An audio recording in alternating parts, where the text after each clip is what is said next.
J'ai cherché vos sentiments, les hauts et les bas, suis parti en. That sounds amazing, if you ask me. Our next guest is all about adventure. You are listening to a song that she wrote with an Emmy Award-winning flamenco guitarist. How about it? A lot of people know life is about learning until the day they die. Well, one woman, in my opinion, has taken that idea to the extreme. Every week, she challenges herself to learn something new through people and experiences. And today, we're going to look back on the year behind us. And it's cool, yeah, because people have been able to follow along because she blogs about it as soon as she does something so that readers can hold her accountable and share in her adventures. And Joy Bach is a blogger, a mom, and she is a woman with a newly rejuvenated spirit because you've been learning new things, doing wonderful projects. I just need to know, because this is my first time meeting you, how did you come up with this idea? Where did it come from? Yeah, you know, I spent a weekend, there was a family weekend with several other couples, and David Burkle, he and I were talking, and he said, you know, something fun that I've been doing is trying something new every day.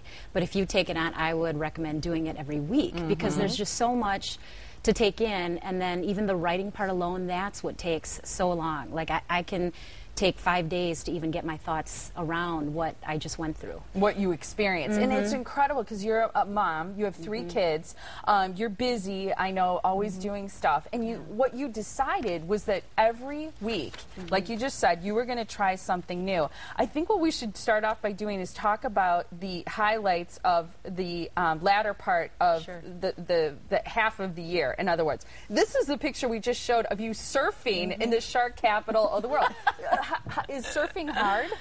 It isn't, actually. I mean, if you ski, snowboard, and whatnot, it's not that you necessarily have to have the coordination. It's more timing and where you shift your weight. Good for you. And it's also looking into places that you already go. So here, we go to Florida every year. Okay. And I Googled New Smyrna Beach, which is, what can I do that's new there? And I found out it's the shark capital. It's not Hawaii. It's not Australia. It's not. It's New Smyrna Beach, Florida. Wow. And so you just wanted to surf there for fun, just to... I did. I just, yeah, why not? Just hang out with the sharks, sure, you know? let's try it. Let me get out there. Yeah, well, so obviously you have a daring spirit. What are some other things that you did in 2009? Well, I'd say in the latter half, oh yeah, I did a Segway tour around Chicago. My husband and I, you know, he helps me brainstorm too. And one of our favorite shows is Arrested Development. So Job is always on those things, and Yes, it's hilarious. That's so funny. Habitat for Humanity. We all know about this organization. Yeah. You Why did don't I 2 put houses last year. Finished 2 houses. Good for you. This is Second City Improv. I took a friend, Gene Chandler. That's so here. cool. Tiffany's a big improv Yeah. person. Oh, it is took so classes much there. fun. It's so much fun. It is cool. Yeah. And I think everyone should do it. It helps you in every area of your life. Yeah. And then you did some music. And Yeah, what is this is year? a photo shoot with Jamae Hartwig, her fiance David Larson, Dala Photography.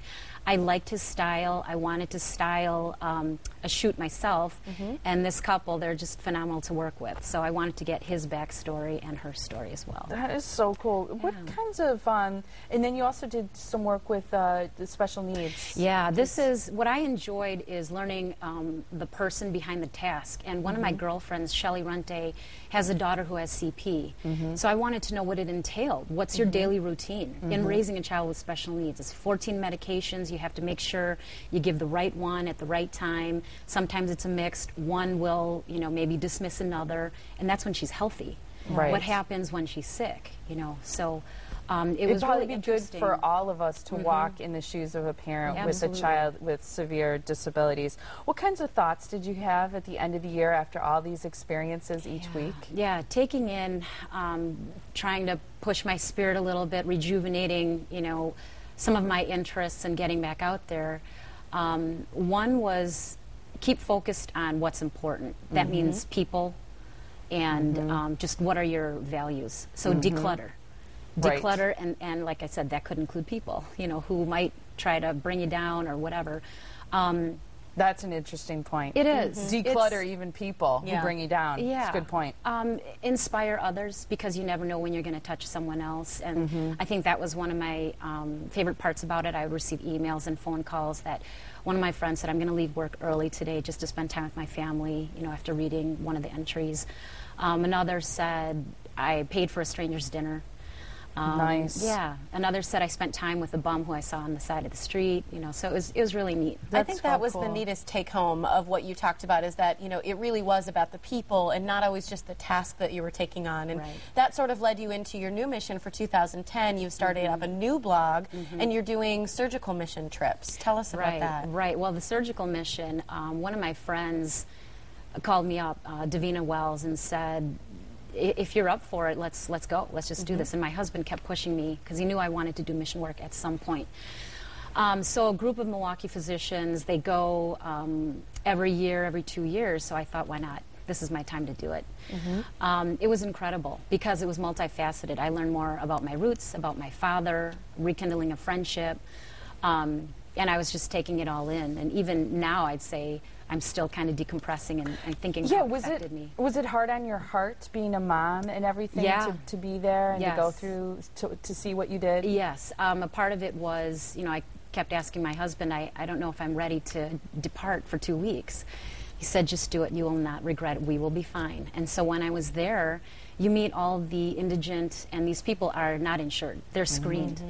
One case was an emergency case where there was a head-on collision and a girl suffered lacerations, you know. Some of these people haven't seen doctors in years. So we get the most extreme cases, and I was able to help out on a case. Yeah. Well, we're out of time, Joy, but I do want, I think there's a lot of people at home who you probably inspire a lot. And what if they say, I'm just too busy to do this? What's your word of advice to them? Find time. Find time. Find time. You can do it. Push yourself a little bit. You'll have that sense of accomplishment, overcome any fears.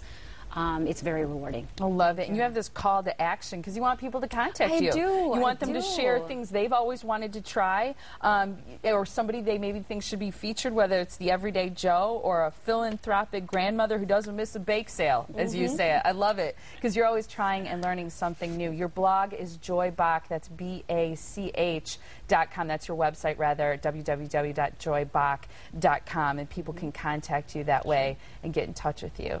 Come back. Yeah, tell us what your new adventures bring. Yeah, that's Thank you.